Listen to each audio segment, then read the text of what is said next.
Welcome back. This is Ask the Girls, the only segment of the show you actually ask us for our genuine opinion. And today's Ask the Girls is quite interesting because it really is someone who is starting out in life and we would love to help. This is what she says. Hi, ladies, looking super good.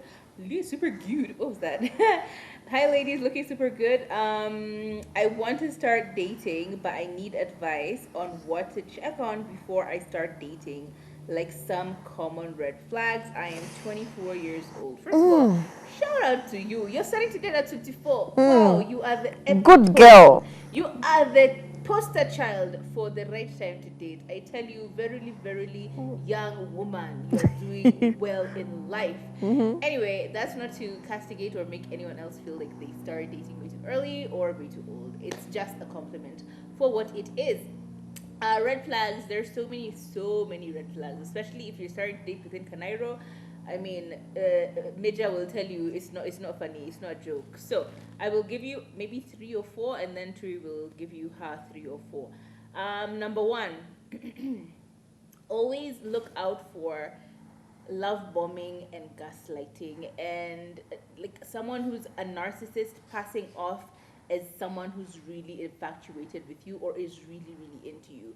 How do you know that someone is trying to love bomb you?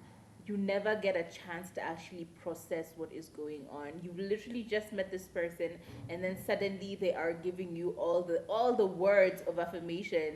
We're getting married next year. Let me meet your parents. I want to meet your parents as soon as we possibly can, and all of these other things. Like they're constantly taking you and flash. It's always flash, flash, flash. If it's not gifts they're sending you, if it's not like conversations about meeting your family and having babies put inside you and stuff like that, it's something else. So you never get a chance to actually think, what's going on?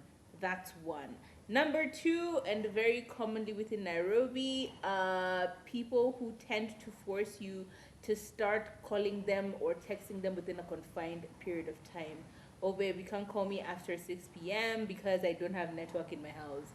You can't text me or on message or WhatsApp, send me an email. Like stuff like that. And sometimes it's not as drastic as send me an email. It'll just be don't text me at such and such a time. And even when you text them, they never reply until it is within that threshold of the conversation that you decided to have conversations at. That's usually an indicator that they have another partner and they live with that partner, and therefore you are not allowed to have that conversation with him because obviously he's going to get caught. And finally, the third one for me would be people who like dangle things in front of your face. So, for example, and cancel over the most mundane reasons. Like they will say it and then they will take it back. For example, hey, I think we should link up for lunch tomorrow at um, Cafe Nyamweria. And then tomorrow at like you decided you were going to do it at 2 p.m. At around 1:30, 1:45, they text you and they're like, hey, I'm sorry I can't show up. I have something that's caught up. I've been caught up by work or whatever other thing. And this is consistent. It's not just like a one off is different. But when it's consistent, they cancel on plans, they change locations, they change. It's never really a consistent person. That's a huge red flag. It could be a series of many things, but regardless, it's someone you should completely stay away from. So those are my three. Exactly. And basically, just how do they make you feel? Is it anxiety? Is it love? Is it bliss?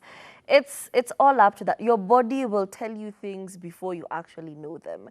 If the minute they start talking to you or they're in close proximity, you're all nervous and a cold sweat breaks out, that is probably not the best person for you. I know people say, oh, you feel butterflies.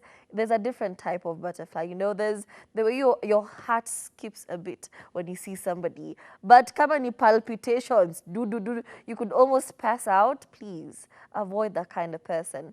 And also just look out for people who want to isolate you from family members, from friends. Basically, they just want you to be alone so that they can control the narrative. They can control everything about you. So if you've met this person and they're saying, "Ay, that friend of yours is not a nice person," who are they to know whether your friend is nice or not? Yeah, so just be on the lookout for that. And I feel like this question actually ties in to our next topic on Talk That Talk Thursday, where we're asking, is it love or is it infatuation?